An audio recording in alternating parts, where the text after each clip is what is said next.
Ladies and gentlemen, Larry Bird. Magic's just a great basketball player. He's the best I've ever seen, Unbelievable. I don't know what to say.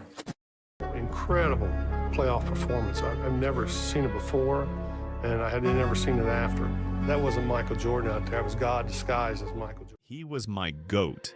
That's how Larry Bird talks about picking his favorite basketball players. Not with hype, not with drama, just with the quiet confidence of a man who played against the greatest athletes in NBA history and knows exactly what it takes to be legendary. When Larry Bird speaks on greatness, he's not joining some debate on the internet. He's telling you the truth about what actually matters in basketball. His list of 7 favorite players reveals something profound about the game itself and about Bird. Larry Bird's perspective on basketball is fundamentally different from most people. He doesn't care about highlight reels or crossovers, or the number of fans who chant your name. Bird cares about one thing and one thing only: winning, the final score. That's the only stat that matters. Everything else is noise. When Bird picks his 7 favorite players, he's not picking the highest scorers or the flashiest athletes. He's picking the players who solved the puzzle of winning in ways that fascinated him. He's picking the players who made him better, who beat him, and who made him respect the game more deeply. The first name on Bird's list is Bill Russell. 11 championships in 13 seasons. 11. When you say that number to Larry Bird, he stops talking and just nods. Russell is what Bird calls the ultimate standard. The object of the game is to win.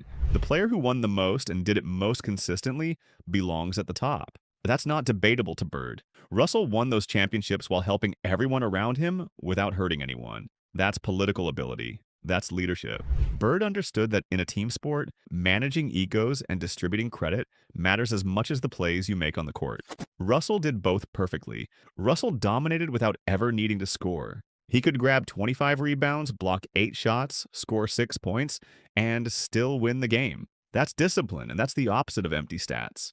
In Bird's era and in the modern era, there are players who score 30 points in a losing effort. Bird views that as failure. Russell never lost sight of what mattered, and Bird never stopped chasing his ghost.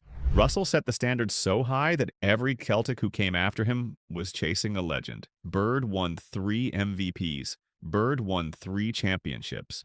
But he knew he would never match Russell's 11 rings. That gap is cavernous. It's irrefutable. Russell is untouchable. The second name on Bird's list is Magic Johnson. And this one is different because Magic was Bird's mirror. They entered the league together in 1979, and they defined the 1980s. They came from a historic college championship game that saved professional basketball. Before Bird and Magic, the NBA was struggling. After them, it was a global phenomenon. Bird has said on the record that Magic Johnson was the best player he ever played against. Not Michael Jordan, not Kareem, Magic. This distinction matters because it reveals how Bird thinks. Bird felt he could engage in a chess match with Magic. With Jordan later, it was survival. With Magic, it was intellectual warfare. Magic could control every aspect of a game without being the primary scorer. That's basketball IQ. That's the extra pass. That's making your teammates better. In Magic, Bird saw a 6-foot 9-point guard who embodied everything Bird loved about the game. Magic didn't wake up thinking about scoring 40 points. He woke up thinking about creating 40 points for his team. Bird studied Magic's box scores every morning. When Magic had 20 points and 15 assists, Bird felt compelled to match it. This mutual obsession drove basketball for an entire decade. The Showtime Lakers were the opposite of the grit and grind Celtics. But Bird respected the engine of that team. He saw that Magic's no-look passes weren't flashy for flash. They were to manipulate the defense. Bird, who threw arguably the greatest touch passes in history, recognized the utility in Magic's flair. Bird and Magic were 2 sides of the same coin. Both were tall forwards with guard vision. Both were indifferent to their own scoring if it meant winning. Both won 3 MVPs. Both defined their franchises. Magic won 5 championships to Bird's 3, which only deepened Bird's respect. When Magic hit a baby skyhook in the 1987 finals, Bird said something that stuck with him forever. You expect to lose to the Lakers on a skyhook. You don't expect it to be from Magic Johnson. By picking Magic as a favorite, Bird was validating the point forward archetype. He was saying that basketball IQ is superior to athleticism. The third name is Michael Jordan, and this one comes from a specific moment that defines everything about Bird's respect for dominance. April 20th, 1986, Game 2 of the Eastern Conference first round, Boston Garden. The Celtics were arguably the greatest team ever assembled, 40-1 at home. The Chicago Bulls came in with a second-year player named Michael Jordan coming off a broken foot. He dropped 63 points. After the game, the Bird delivered one of the most famous quotes in sports history. I think it's just God disguised as Michael Jordan. That quote is critical to understanding Bird's thinking. Bird was the king of the NBA in 1986. He was the MVP. He was the champion. For him to abdicate his throne to a sophomore required a performance that defied logic. Bird did not call Jordan great. He called him God. That means Jordan could do things that Bird, for all his genius, could not replicate. Bird initially viewed the young Jordan as a hotshot rookie. The Celtics swept the Bulls in 1986 and 1987. Bird and the Celtics physically beat up Jordan and stifled him with size and experience.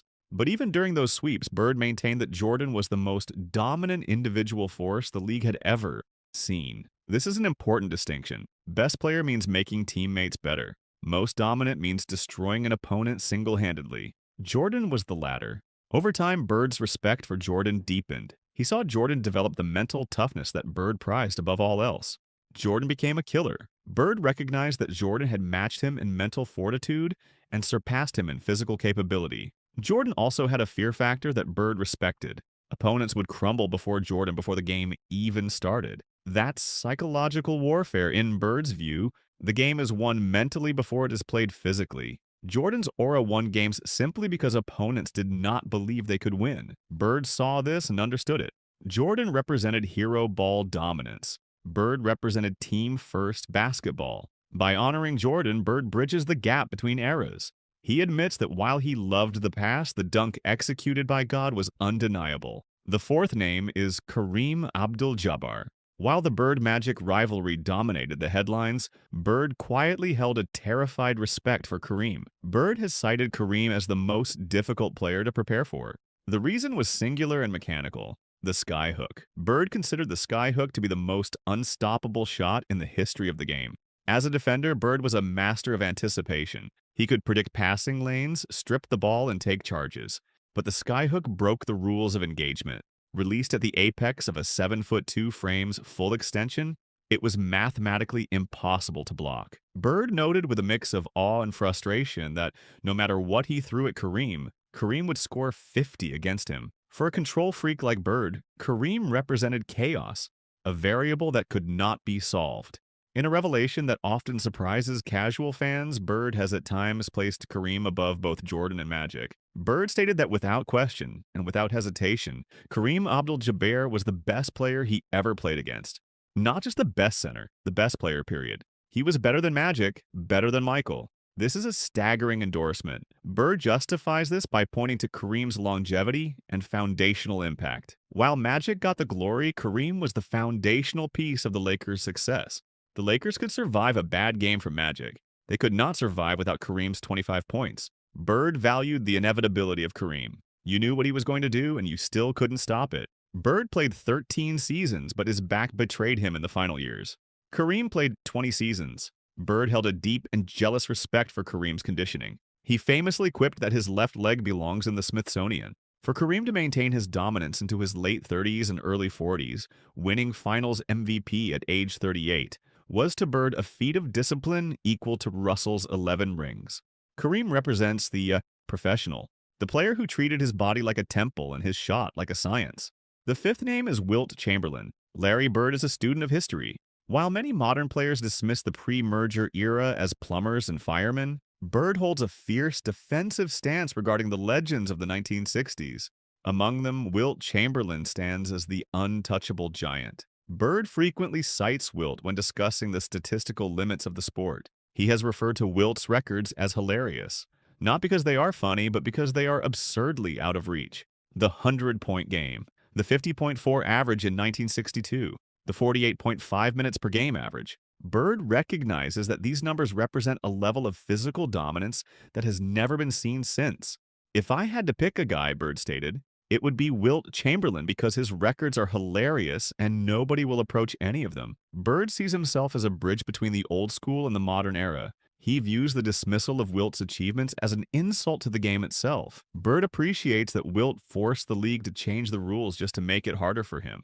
To Bird, if the league has to legislate against your dominance, you are automatically in the pantheon. Bird was not an elite athlete. He couldn't jump high or run fast. Wilt was a track star, a volleyball champion, and the strongest man in the NBA. Bird's admiration for Wilt is the admiration of the grounded man for the flying man, a statistical anomaly, a glitch in the matrix of basketball reality. The sixth name is LeBron James. The inclusion of LeBron in Bird's list is fascinating because LeBron represents the era that arguably displaced Bird's own.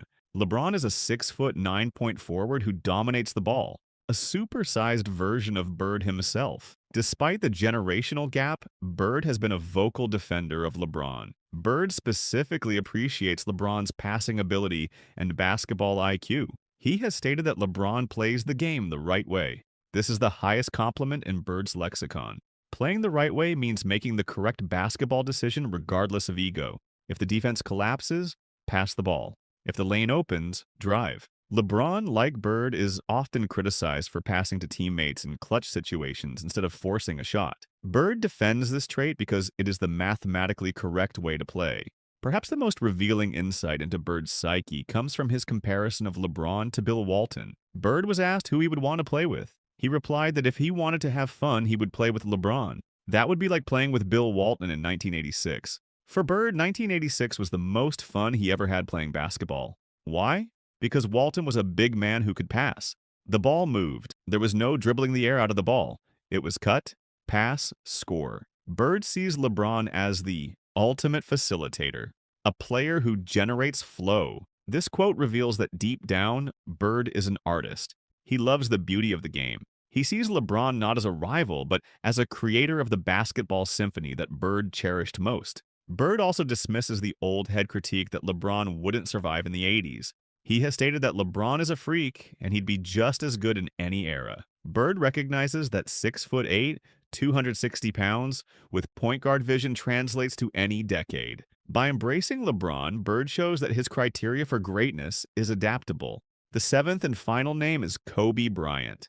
If LeBron James represents the fun side of Larry Bird, Kobe Bryant represents the winning side. In the same breath that he praised LeBron, Bird drew a sharp line in the sand. But if you want to win and win, it's Kobe. Bird famously chose Kobe Bryant as the teammate he would pick if he needed to win a game. This selection is rooted in Kobe's assassin mentality. Bird saw in Kobe the same relentless, borderline psychotic desire to win that Bird himself possessed. Bird was known to dive for loose balls in preseason games. Kobe was known to play through broken fingers and torn Achilles tendons. Bird praised Kobe as one of the toughest human beings he has ever seen. Bird noted that Kobe played way more minutes than Bird, and finally figured out that he would get hurt and just play through it.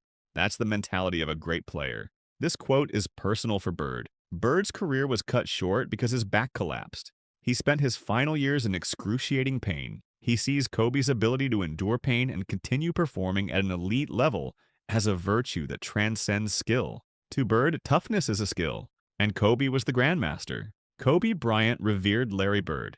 He called Bird a staple of a blue-collar player and modeled his work ethic after him. Bird's validation of Kobe was seen as the ultimate badge of honor. Now here's what makes Bird's list remarkable.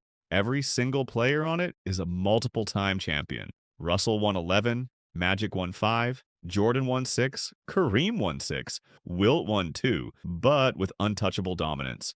LeBron won 4. Kobe won 5. Not one player was a pure scorer who didn't win. Not one. This reinforces everything Bird believes. The only stat that matters is winning. That's the through line of his entire philosophy. Each of these players represents something specific in Bird's mind. Russell is the brain, the ultimate winner, the leader, the defensive genius. Magic is the eyes, the visionary, the controller. Jordan is the aura, the god, the intimidation. Kareem is the arm, the unstoppable technical weapon. Wilt is the body, the physical anomaly, the statistical giant. LeBron is the heart, the joy of the game, the flow. Kobe is the gut, the toughness, the grit, the refusal to lose. Ultimately, Larry Bird's list is a projection of his own identity. He identifies with the IQ of Russell and Magic. He identifies with the toughness of Kobe. He identifies with the passing of LeBron. He admires the athleticism of Jordan, Wilt, and Kareem because it was the one thing he lacked. It was a blessing. Major blessing. Because I would have stopped practicing an hour and a half, 2 hours, and went on. But Tourette syndrome said, nah, got something else for you. It took an enormous weight off my shoulders because all of that time I was never truly comfortable with the explanation. People looking at you strange, not being able to have an adequate explanation for it. Mahmoud Abdul-Rauf once said something that stops you in your tracks. He called one of his opponents his GOAT. Not Michael Jordan, not Magic Johnson. One of the 5 defenders who made his life absolute hell every single night. That tells you everything about the level of competition Abdul-Rauf faced in the 1990s. This wasn't a guy who got shut down easily. He dropped 51 points on one defender and 32 on another. But these 5 players earned something rare from him. Respect. Abdul-Rauf was impossible to guard. He had a release so fast that contesting his shot barely mattered. He had a crossover that happened in a phone booth. He had speed that belonged in a different era. But the 1990s NBA was built to destroy players like him. Hand checking was legal. Defenders could put their hands on your body and steer you wherever they wanted. The game was slower, more physical, more brutal, and Abdul-Rauf weighed 160 pounds. He was fighting a war every night against defenders who knew exactly how to break him. Not just physically, mentally. These 5 defenders attacked his rhythm, his confidence, and his focus. They made him work for everything, and that's why he respects them. Let's start with the player Abdul-Rauf, called the dirtiest he ever faced, John Stockton. Most people think of Stockton as the clean-cut point guard who ran the pick and roll with Karl Malone, the guy with the assist record, the fundamental player who never did anything wrong. Abdul-Rauf saw something completely different. He saw a master of the dark arts. Stockton used every illegal move in the book. He set screens that weren't really screens. He moved his feet. He stuck out his knees. He dropped his shoulder into you when you weren't looking. Abdul-Rauf said Stockton would drift into his path and deliver a chip, a calculated collision designed to stop you cold. These weren't accidents. They were weapons. Over 48 minutes, those little hits added up. Your legs got tired, your core got bruised, your lift disappeared. And Stockton knew exactly what he was doing. But it wasn't just the screens. Stockton used hip checks. When Abdul-Rauf tried to drive past him, Stockton would extend his hip into his thigh or midsection. It threw off your center of gravity. And because it wasn't done with the hands, officials didn't call it. Stockton also used subtle elbows. In close quarters, he would place a rigid forearm or elbow into your ribs or solar plexus. It kept you from getting into your shooting pocket comfortably. Abdul-Rauf called these the dark arts. Techniques that lived in the gray areas of officiating. Stockton couldn't match Abdul-Rauf's speed, so he leveled the playing field by being dirty. And it worked most nights. But not on December 7th, 1995. That night, Abdul-Rauf walked into the Delta Center in Utah and dropped 51 points on Stockton and the Jazz. He shot 63% from the field. He made 9 3-pointers. He went 8 for 8 from the free throw line. It was a masterclass in how to beat the dark arts. Abdul-Rauf extended his range. He pulled up from 25 to 28 feet, way beyond the three-point line. Stockton's tricks only worked up close. The hip checks and elbows were effective within 20 feet of the basket. But in open space, they became obvious. Stockton had to chase, and in a foot race, Abdul-Rauf was faster. When Stockton pressed up to contest the shot, Abdul-Rauf blew past him with the crossover. When Stockton sagged off to prevent the drive, Abdul-Rauf fired with his lightning quick release. He forced Stockton to defend him honestly. And when that happened, Abdul-Rauf was unstoppable. The 51-point game wasn't just revenge. It was respect. Abdul-Rauf understood why Stockton played dirty. Guards like Abdul-Rauf and Allen Iverson were faster and more athletic than anything Stockton's generation had seen. Stockton had to adapt or become irrelevant, so he adapted. He used intelligence and grit to stay elite. Abdul-Rauf calling him dirty was a form of respect. It meant Stockton had found a way to compete even when his body couldn't keep up. If you're learning something new about these legends, hit that subscribe button and drop a comment telling me which defender you think gave Abdul-Rauf the most trouble. I want to hear your take. Now let's talk about Gary Payton, the glove, the only point guard to ever win Defensive Player of the Year. Abdul-Rauf called Payton a nightmare, and it wasn't just because of his defense, it was because of his mouth. Peyton didn't just guard you, he tried to break you. Peyton had lateral quickness that matched Abdul Rauf step for step. Most defenders couldn't stay in front of Abdul Rauf. He was too fast. But Peyton could slide his feet laterally without crossing them. He mirrored every move. Abdul Rauf's biggest weapon was speed, and Peyton neutralized it. On top of that, Peyton was 6'4".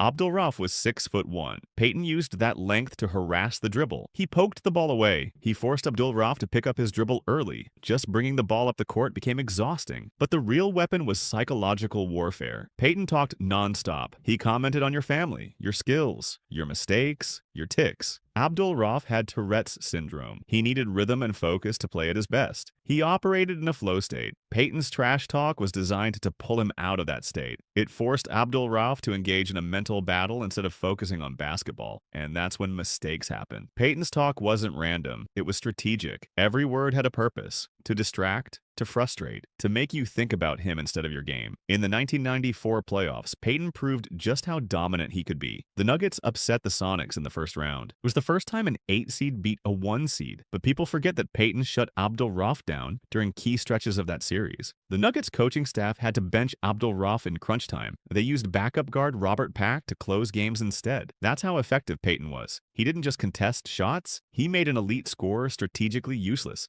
Abdul Rauf led the team in scoring, but in the biggest moments, he couldn't play because of what Peyton did to him. That's domination. Years later, Peyton became Abdul Rauf's coach in the Big 3 League. At first, Peyton didn't even want to play him. Maybe he underestimated how good Abdul Rauf still was, or maybe old biases carried over. It took injuries to other players before Peyton finally put Abdul Rauf in the lineup, and Abdul Rauf immediately proved he was still an elite scorer. The dynamic between them never fully changed. Even after their playing days, there was that lingering tension, but also respect. Peyton knew what Abdul Rauf could do. He had seen it up close. Then there was Joe Dumars, the silent fortress. Abdul Rauf said he couldn't stand facing Dumars. Not because Dumars talked trash, because he didn't talk at all. Dumars was the opposite of Peyton. No emotion, no noise, just perfect execution. Dumars played with a low center of gravity. His stance was wide and grounded. When Abdul Rauf tried to bump him or nudge him to create separation, Dumars didn't move. It was like running into a wall. Abdul Rauf said it was impossible to move Dumars off his spot. That's because Dumars had incredible core strength. He could absorb contact without fouling. He never bit on pump fakes. He never overreacted. He just stayed in front of you and waited for you to make a mistake. The silence was a psychological weapon. Against Peyton, you got constant feedback, anger, emotion, trash talk. You could use that as fuel. It gave you something to fight against. Dumars gave you nothing. No fuel. No target for your competitive rage. Just robotic precision. He was one of the nice guys on the Bad Boy Pistons. That reputation made it hard to hate him. And if you couldn't build up hate, it was harder to elevate your game. You were stuck in a contest of pure skill against a technician who refused to make errors. The numbers back this up. Abdul Rauf averaged his lowest points per game against Dumars, just 13.2 points on 40.8% shooting. Against Stockton, he averaged 15.9 points on 44.2% shooting. Against Peyton, 14.8 points on 41.5%. Against Jordan, 13.9 points on 42.9%. Against Blaylock, 16.5 points on 45.1%. Dumars held him to the worst numbers across the board. The Silent Fortress was mathematically the toughest matchup Abdul Rauf ever faced. No trash talk, no dirty tricks. Just strength, discipline, and perfect positioning. That's why Abdul Rauf couldn't stand it. There was nothing to exploit.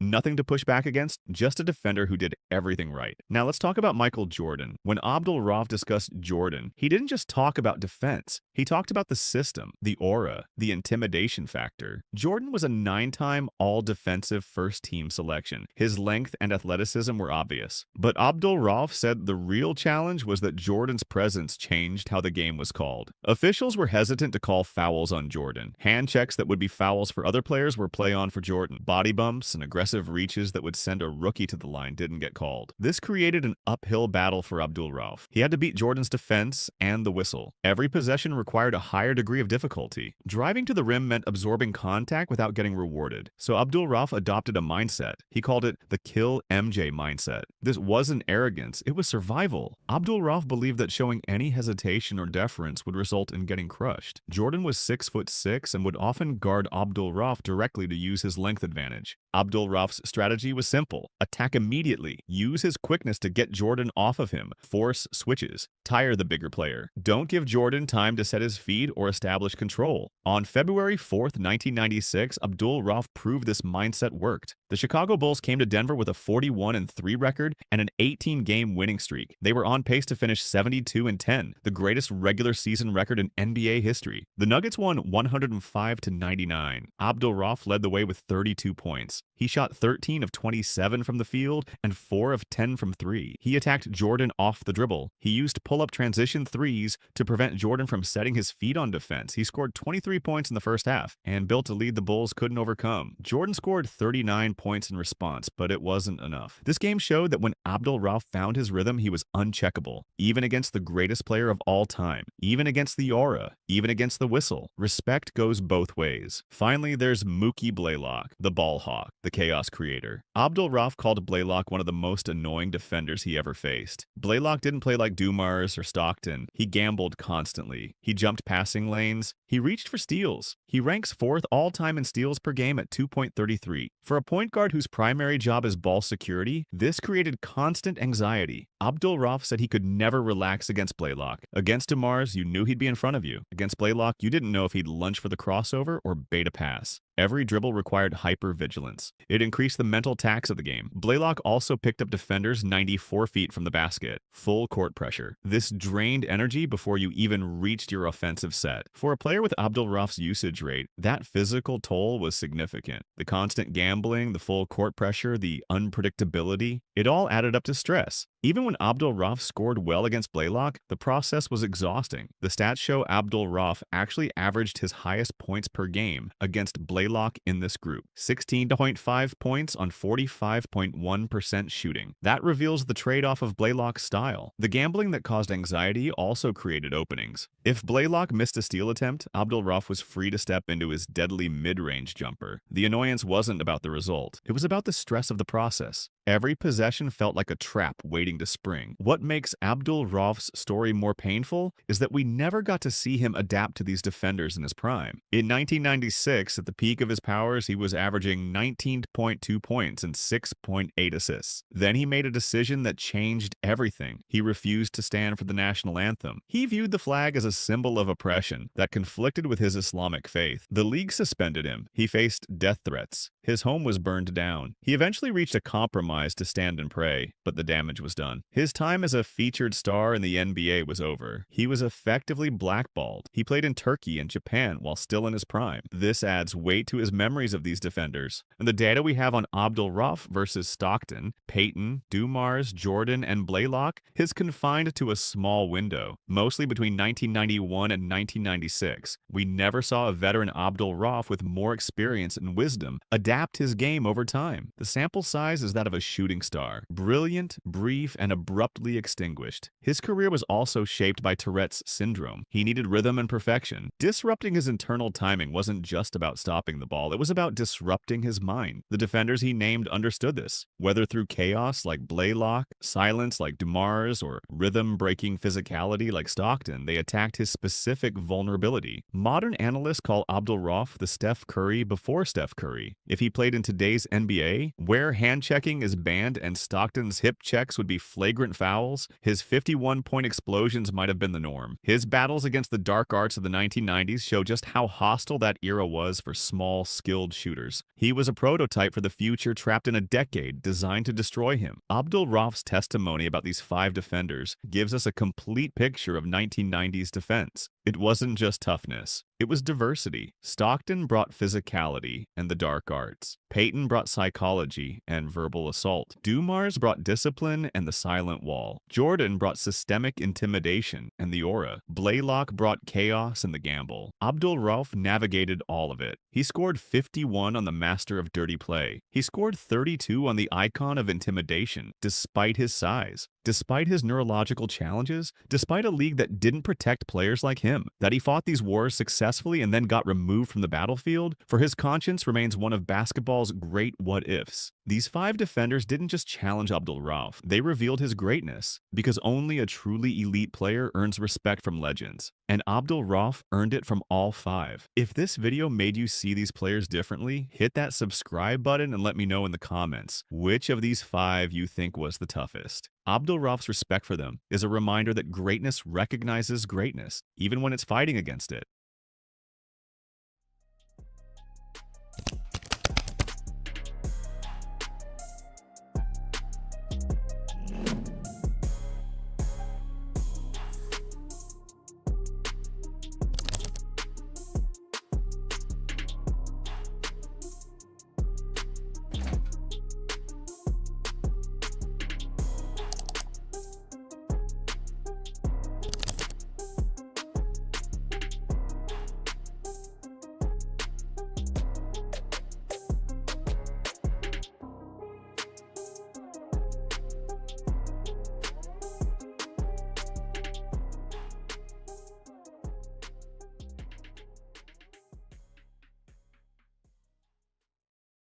Well, playing with the most valuable player in the league is just awesome, and he's just such a great player, in every aspect of the game. And I think the thing that really stands out, though, above everything else is his shooting, and that opens up everything else for everybody else. He holds down a lot of his talent to benefit the team a lot, too. And well, I think as Larry would probably tell you, I think I've worked very, very well with Larry, and Larry works very, very well with me.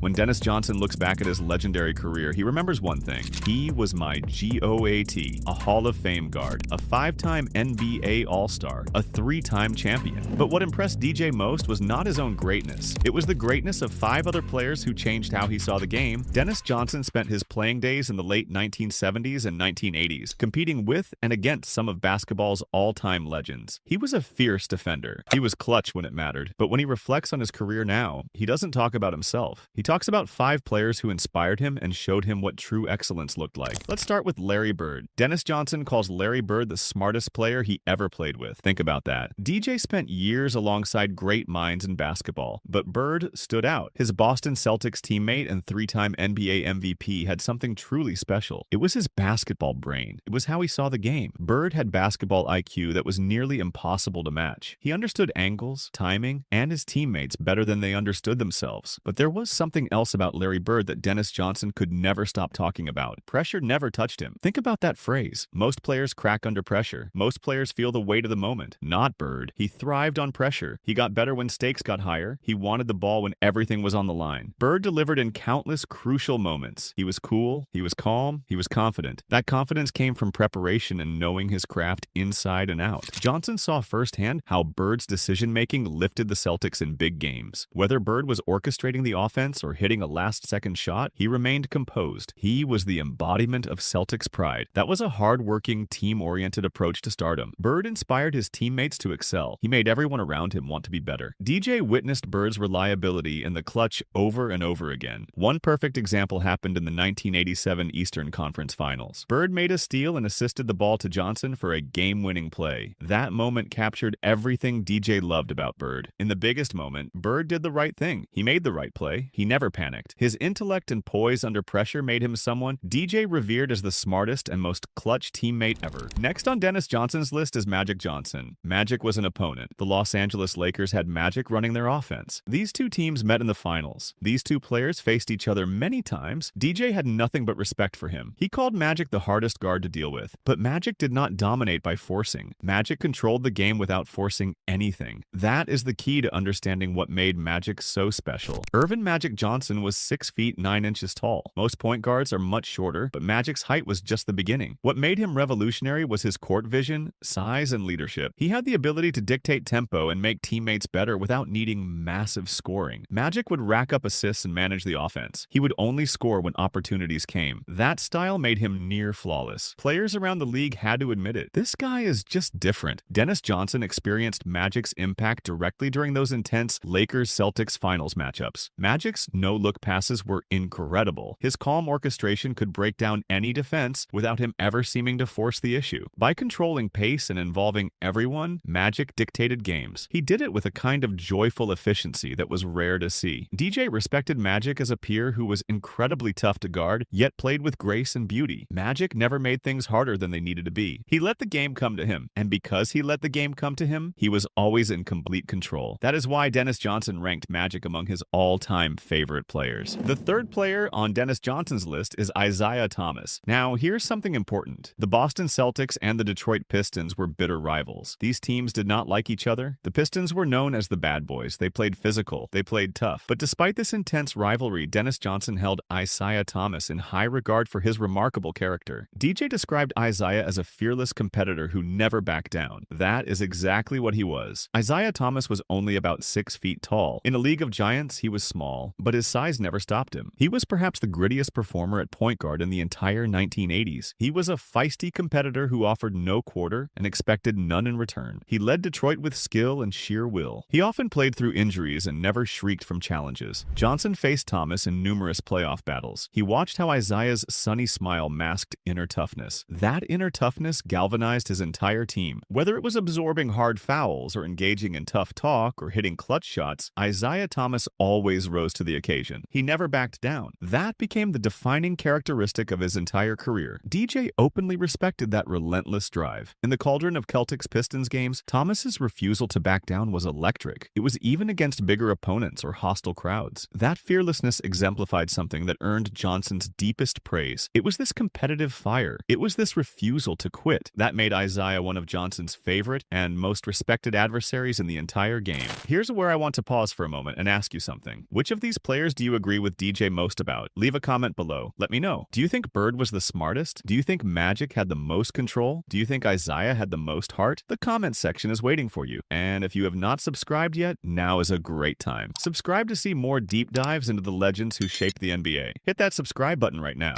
The fourth name on Dennis Johnson's list is Michael Jordan. Now, this one is particularly interesting because DJ faced Jordan early in his career. Jordan was just coming into the league. He was becoming the scorer that would change basketball forever. But DJ saw something in Jordan that most people did not see at first. He saw potential. He saw a player who was brilliant but still learning. He saw a player who would eventually figure something out that would make him unstoppable. Dennis Johnson said it perfectly. Once Michael learned how to win, nobody could stop him. Think about that. Early in Jordan's career, he was an electrifying scorer. He could put the ball in the basket like few players ever could. But team success was harder to find. He had to overcome hurdles. The Detroit Pistons were one of those hurdles. They defended him physically. They made him uncomfortable. They slowed down his game. But Jordan kept working. He kept learning. He kept growing. Johnson was a standout defender. He was one of the first elite stoppers to guard Jordan. And he witnessed something remarkable. He witnessed Jordan's evolution from a purely talented scorer into the ultimate champion. It was not immediate. It took time. But by the 1990s, Jordan had added something. He had added mental toughness. He had added team trust. He had learned how to win. And when he figured that out, the results were historic. Michael Jordan won his first NBA title in 1991. That was the breakthrough moment. That was when everyone understood. This is not just a great scorer. This is a champion. This is the guy who is going to dominate the 1990s. After that, his Bulls became virtually unstoppable. They captured 6 championships in the 1990s. 6 titles in 1 decade. The man who once dropped 63 points in a playoff game against Boston in 1986 transformed into something completely different. He became someone who simply would not let his team lose when it mattered. He balanced scoring with involving his teammates. He overcame playoff adversity with confidence. He made everyone around him better. He made winning the priority. He made it his mission to win finals and keep winning. As Johnson alludes, once Jordan figured out the formula for winning, the floodgates opened. Nobody could stop him is hardly an exaggeration. Jordan never lost in the NBA Finals. His record was 6 wins and 0 losses. He earned Finals MVP every single time. From DJ's viewpoint as a defender, Jordan became the ultimate challenge because his determination to win made him a force beyond just raw talent. His mind became as sharp as his scoring ability. His will to win became stronger than his desire to score. And that transformation made him nearly impossible to beat in crucial moments. The 5th and final player on Dennis Johnson's list is Bill Walton. Bill Walton was Dennis Johnson's teammate on the 1985-86 Boston Celtics. Walton was a former MVP. He was a Hall of Fame center. But by the time he joined the Celtics, injuries had taken a toll on his body. He could not play the same role he once did, so he accepted a reduced role. He became a super sub. He became someone who focused on doing the dirty work. And in doing that, he showed DJ something profound. DJ called Walton special for one simple reason. He made everyone better without needing the ball. That single phrase captures everything about Walton's approach to basketball. It captures his team-first mentality. It captures the impact of his intangibles. It captures why he belonged on the list of Dennis Johnson's favorite players. Walton's passing ability was extraordinary. He was one of the best passing big men in basketball history. His defensive rotations were smart. His communication with teammates was constant. His positive energy was contagious. All of these things elevated his teammates' play. Walton is often remembered as the embodiment of unselfish team play. He achieved championships at every level by prioritizing team success. He proved that winning was bigger than individual accomplishment. He proved that you could be invaluable without putting up massive scoring numbers. During the Celtics' 1986 championship run, Walton won the NBA's 6th Man of the Year award. That award epitomized what he brought to the team. He did not dominate the ball. He did not score a lot of points. But he was invaluable. He was essential. Johnson observed that Walton would set excellent screens, make brilliant passes, rebound and start fast breaks, and play solid defense. All the little things, all the details, all the things that help teams win championships. Walton made everyone better because his presence and style were contagious. His outlet passing ignited the Celtics' fast break. His enthusiasm lifted team morale. Players wanted to play harder because he played hard. Players wanted to be smarter because he was smart. Players wanted to be tougher because he was tough. Even Even in limited minutes, Walton's high basketball IQ and selflessness were a glue that connected the entire team together. Dennis Johnson cherished Walton as a teammate who proved something important. You can profoundly impact the game without needing to score. You can be a true champion by making others around you champions. That is a testament to unselfish championship play. So here's what Dennis Johnson's 5 favorites tell us about what greatness really means in basketball. Bird represents the intellectual side of the game. He had elite basketball IQ. He had the ability to read the game and make perfect decisions. He had the clutch gene. He thrived when stakes were highest. Magic represents control without force. He dominated without needing the ball. He made his teammates better by letting the game come to him. He controlled pace and space with grace. Isaiah represents fearlessness. He showed that size does not define toughness. He showed that heart matters. He showed that never backing down is a superpower. Michael represents evolution. He showed that raw talent is only the beginning. He showed that learning how to win is the ultimate skill. He showed that champions are made, not born. And Bill Walton represents selflessness. He showed that you do not need the ball to be important. He showed that team success is the greatest achievement. He showed that intangibles matter more than statistics and scoring. These 5 men were not just talented. They were not just successful. They were great because they possessed qualities that elevated everyone around them to be better. Dennis Johnson understood that deeply. He saw it up close every single day. He competed against them fiercely. He played with them closely. He learned from them invaluable lessons that shaped his entire philosophy. And when he reflected on his own incredible career, he recognized that these 5 players deserved to be remembered as his favorites. The golden era of the NBA in which Dennis Johnson played was defined by legendary figures like these. These were players who were smart. They were tough. They were unselfish. They were virtually unbeatable when it counted most. They were players who understood that basketball was bigger than individual glory. It was about winning. It was about teammates. It was about doing whatever it took to succeed. Dennis Johnson's top 5 list is a fitting tribute to that golden era. It is a reminder of what true greatness looks like. It is a reminder that the best players are not always the ones who score the most. Sometimes the best players are the ones who make everyone around them better. Sometimes the best players are the ones with the highest basketball IQ. Sometimes the best players are the ones who never back down from any challenge. Sometimes the best players are the ones who have learned how to win. And sometimes the best players are the ones who do the work that nobody notices but everyone benefits from. That is Dennis Johnson's legacy. That is what he valued. That is why he chose these 5 players. That is why Dennis Johnson's 5 favorite players will forever be remembered. Bird, Magic, Isaiah, Jordan, and Walton will forever be remembered as his favorite players. And if you have been watching this far, you know why these choices matter. You understand what Dennis Johnson was really saying about the game. He was saying that basketball greatness is about so much more than talent. It is about character. It is about intelligence. It is about will. It is about heart. And it is about making sure that the people around you are better and stronger because you are there. Thank you so much for watching today. Please like this video. Please subscribe to the channel, leave a comment, and tell me which of Dennis Johnson's 5 favorite players you would choose as your own. Which one inspired you most? Which one do you think was the greatest of them all? The comment section is open and I want to hear from you. Thank you for supporting this channel. Thank you for celebrating the legends of basketball. Robert, you've played in many of these NBA All-Star games. What do you remember most about playing in an NBA All-Star game? I remember the competition, how competitive it was,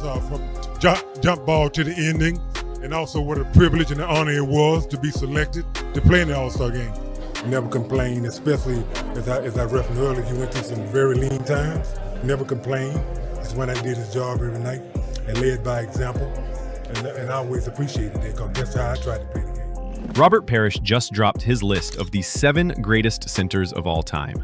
And right there at the top, he put the words every basketball fan argues about. He is my GOAT. Coming from a man who played more NBA games than anyone in history, who battled every legend from the 1970s through the 1990s, you'd think his rankings would be bulletproof. But here's the thing, this list doesn't just honor greatness, it exposes bias. It reveals how much personal experience can cloud judgment, and it raises a question that should make you uncomfortable. Can the guy who lived it really see it clearly? Parrish calls this his definitive hierarchy of centers. What it actually is, though, is a time capsule of one man's wars in the paint, dressed up as objective history. And while his credentials demand respect, his choices demand scrutiny. Let's start with what makes Robert Parrish qualified to even have this conversation. The Chief played 21 seasons. He logged over 1,600 games. He won 4 championships. He ran the floor with Larry Bird, defended Kareem Abdul-Jabbar in the finals, and got punched in the ribs by Moses Malone for over a decade. Parrish didn't just watch basketball history, he bled through it. His perspective isn't theoretical, it's tactical. When he talks about these centers, he's not pulling from highlight reels or advanced metrics. He's pulling from the bruises, from the exhaustion, from the nights where guarding someone felt like moving a mountain with your bare hands. That lived experience gives his opinion weight, but it also gives it blind spots. And those blind spots are all over this list. Before we go further, I need you to do something. Subscribe to this channel and drop a comment below. Tell me this, does Moses Malone really belong at number 2 on any all-time center list? Because that's where Parrish put him, right behind Kareem Abdul-Jabbar and ahead of everyone else. Ahead of Hakeem, ahead of Wilt, ahead of Shaq. That placement alone should tell you everything you need to know about how Parrish built this list. It's not about who was the best, it's about who made him work the hardest. Parrish's philosophy is built on 3 pillars: longevity, toughness, team success. He values the guy who shows up every night, grinds through contact, and wins championships. That's why his list is loaded with players who lasted forever and racked up rings. Kareem played 20 seasons. Parrish played 21. Moses was relentless. Hakeem was versatile. Russell won 11 titles. Wilt and Shaq dominated physically. Jokic just won a championship and never misses games. Every single name on this list checks the boxes Parrish cares about. But here's the problem with that criteria. It punishes peak dominance. It punishes players who burned bright but couldn't sustain it due to injury or circumstance. And it elevates the players Parrish personally feared over the players history should fear most. Parrish's placement of Moses Malone at number 2 isn't just controversial. It's a statement. It's Parrish telling the world that modern fans don't understand what made a center truly great. That they're blinded by highlights and narratives and marketing machines. That they never felt Moses crash into them possession after possession. Never tried to box him out for 48 minutes straight. Never experienced the pure exhaustion of matching his motor. Moses wasn't the most skilled. He wasn't the most athletic. But he was the most relentless. And to Parrish, that relentlessness matters more than anything else. That's the lesson here. Let's talk about Kareem Abdul-Jabbar at number 1. No controversy here. Kareem is the most logical choice for the greatest center ever. The skyhook was unstoppable. His longevity was unmatched. He won 6 MVPs and 6 championships. Parrish defended him in multiple finals and came away knowing one thing. You can't stop that shot. You can only hope he misses. Parrish respects Kareem because Kareem represents everything Parrish values. Discipline, consistency, technical mastery. Kareem played at an elite level into his late 30s. Parrish did the same. They're brothers in the war against time. Kareem at number 1 makes sense. It's the safest, smartest, most defensible pick on the entire list. But it's also the least interesting, because after Kareem, things get messy. Moses Malone at number 2. Let's sit with that for a second. Moses Malone, the man who averaged 20 and 12 for his career, who won 3 MVPs, who dragged a mediocre Rockets team to the finals in 1981 and swept the Lakers with the Sixers in 1983. Moses was a force. No one's denying that. But number 2, ahead of Hakeem Olajuwon, ahead of Wilt Chamberlain, ahead of Shaquille O'Neal, Parrish justifies this by saying Moses was relentless, that he was a nightmare to guard, that his offensive rebounding and motor wore defenders down until they broke. And all of that is true, but it's also personal. Parrish faced Moses constantly. The 1981 finals, countless regular season battles. Moses made Parrish's life hell. So in Parrish's mind, Moses is the ultimate warrior. But here's the question. Is Moses Malone really the second greatest center of all time? Or is he just the second hardest center Robert Parrish ever had to guard? Because those are 2 very different things. The modern fan doesn't rank Moses this high. He's often left out of top 10 lists entirely. His offensive game wasn't refined. He didn't have the footwork of Hakeem or the dominance of Shaq. He just worked. He missed shots on purpose to create more rebounding opportunities. He out-hustled everyone. And Parrish respects that because Parrish values effort and availability. But effort isn't the same as greatness. Moses was great, but was he greater than Hakeem? Greater than Wilt? The answer, objectively, is no. But Parrish isn't being objective. He's being experiential. And that's the flaw in this entire list. Hakeem Olajuwon comes in at number 3. Now we're talking. Hakeem is the most complete center ever. You could score in the post with footwork that defied physics. He could defend the perimeter. He could block shots and steal passes. He won back-to-back championships as the undisputed best player on his team. Michael Jordan once said if he had to pick one center for an all-time team, it would be Hakeem. Parrish agrees. He calls Hakeem the evolution of the position, the bridge between raw power and refined skill. And that's accurate. Hakeem could play in any era, the 1960s, the 1980s, the 2020s. He was that versatile. But if Hakeem is that complete, why isn't he higher? Why is he behind Moses Malone? Parrish would say it's because Moses was tougher, more relentless. But that's nostalgia talking. That's bias. Hakeem was better than Moses. And if this list was truly about greatness, Hakeem would be second, not third. Then we get to Wilt Chamberlain and Bill Russell, the founding fathers of the center position. Parrish lists them back to back, which makes sense given their rivalry defined an entire era. But here's where things get really interesting. Wilt and Russell are both ranked after Kareem, Moses, and Hakeem. Why? Because Parrish didn't play against them. He saw them, he studied them, but he didn't feel them. Wilt retired in 1973, Russell in 1969. Parrish entered the league in 1976. He missed them by a few years. So while he respects their legacies, he doesn't fear them the way he fears the guys he actually battled. And that's the key insight here. Parrish rates the players he played against higher than the players he only heard about. It's the "I felt it" versus "I heard about it" bias, and it completely warps the list. Bill Russell won 11 championships. He's the greatest winner in basketball history. He invented the block shot as a defensive weapon. He was the ultimate team player. Parrish played for the Celtics. Russell was his mentor, the standard Parrish chased. But Russell was a defensive specialist. He couldn't score like Kareem or Hakeem. He didn't have the raw power of Wilt or Shaq. So Parrish ranks him fifth, behind the guys who could do it all. And that's fair to a degree, but it also shows that Parrish values two-way dominance over pure winning, which is interesting because Parrish himself was a two-way player who sacrificed stats to win. You'd think he'd rank Russell higher, but he doesn't, because even Parrish, the ultimate team guy, can't ignore the fact that offense is what separates legends. Wilt Chamberlain, the most physically dominant player ever, 100 points in a game, 50 rebounds in a game, averaged 48.5 minutes per game for an entire season. Wilt is the prototype, the superhero, the guy who bent reality with sheer size and strength. Parrish respects that, but he ranks Wilt fourth. Why? Because Wilt didn't win as much as Russell. Because Wilt's peak, as insane as it was, came in an era Parrish only knows through stories. And because Parrish values consistency over peak, Wilt had the highest peak ever. But Kareem, Moses, and Hakeem sustained their dominance longer, at least in Parrish's eyes. And again, that's bias. That's Parrish prioritizing his own values over historical consensus. Wilt should be higher, but he's not, because Parrish is human, and humans are biased. Shaquille O'Neal comes in at number 6. This one stings. Shaq at his peak was arguably the most unstoppable force the game has ever seen. From 2000 to 2002, Shaq was untouchable. He won 3 straight championships. He dominated the finals. He forced teams to change their entire rosters just to have 6 fouls to give. Parrish played against a young Shaq in the early 1990s. He saw the raw power, the athleticism,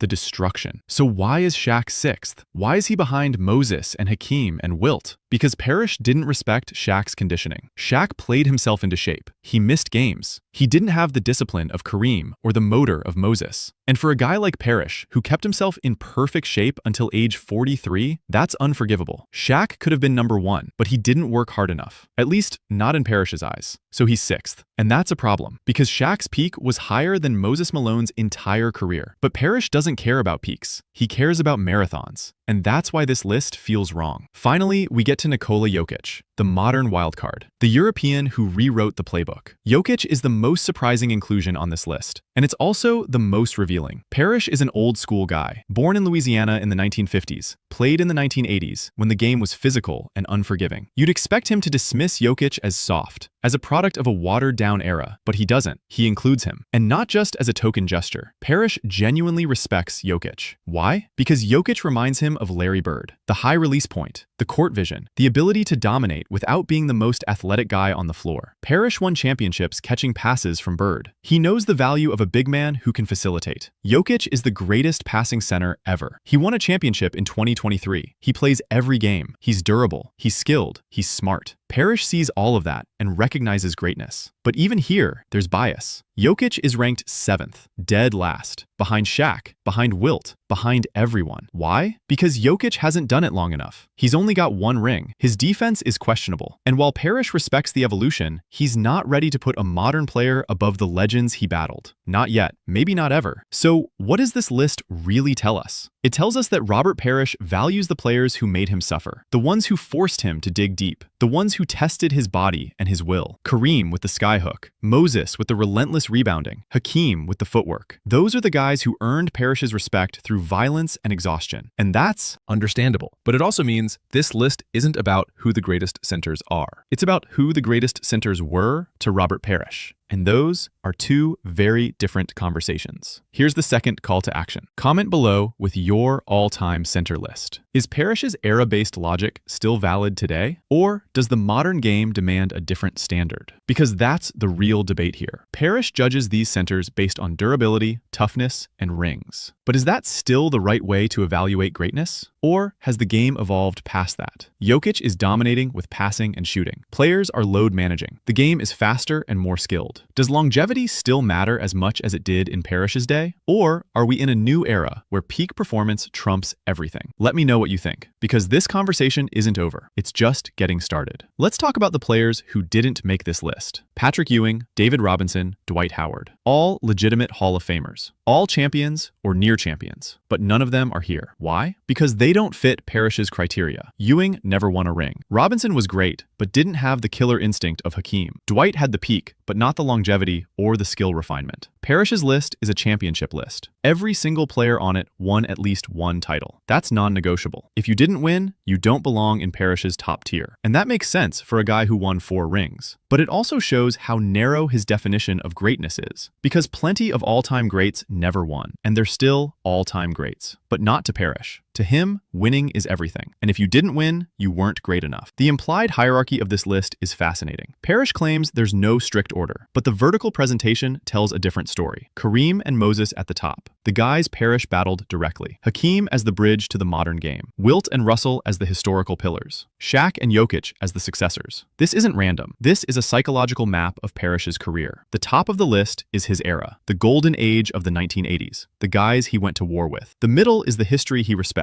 The bottom is the future he acknowledges. It's a timeline of basketball greatness filtered through one man's life, and that's beautiful, but it's also limiting because it means this list says more about Robert Parrish than it does about the centers he's ranking. Here's the uncomfortable truth. Parrish's list is biased. It's biased toward his contemporaries. It's biased toward players who matched his values. It's biased toward physical toughness over skill refinement, even though Parrish himself claims the position evolved toward skill. It's biased toward the battles he lived through rather than the history he studied. And that's okay, because bias is human. But it also means we can't take this list as gospel. We can respect it, we can learn from it, but we can't accept it as the final word. Because the final word on greatness doesn't exist. It can't exist. Greatness is subjective. It's personal. It's shaped by experience and values and the era you lived through. And Robert Parrish's greatness is shaped by the 1980s, by the physicality, by the grind, by the wars in the paint that left scars. So where does that leave us? It leaves us with a list that's deeply flawed, but deeply fascinating. A list that tells us Moses Malone deserves more respect than he gets, that Hakeem Olajuwon is the perfect center, that Kareem Abdul-Jabbar is untouchable, that Wilt and Russell are immortal, that Shaq could have been better, and that Nikola Jokic is carrying the torch into the future. But it also tells us that even legends can't escape their own biases, that even the guys who lived it can't see it perfectly, and that the debate over who's the greatest will never end. Because everyone's GOAT is different, and Robert Parrish's GOAT is shaped by the battles he fought, the pain he endured, and the championships he won. At the end of the day, you have to respect Robert Parrish. The Chief earned his voice. He earned his platform. He played longer than anyone. He won more than most. He battled the best and survived to tell the tale. His list isn't perfect, but it's honest. It's personal. It's his truth. And in a world full of hot takes and clickbait rankings, there's something valuable about a list that comes from lived experience, even if that experience clouds judgment, even if that judgment feels wrong. Because Robert Parrish's list isn't trying to be objective. It's trying to honor the men he went to war with. And in that sense, it succeeds. Moses Malone is number 2 because he earned Parrish's fear. Hakeem is 3rd because he earned Parrish's admiration. Shaq is 6th because he didn't earn Parrish's full respect. And Jokic is 7th because he's still earning it. This isn't a list of the greatest centers. It's a list of Robert Parrish's greatest battles. And maybe that's exactly what it should be.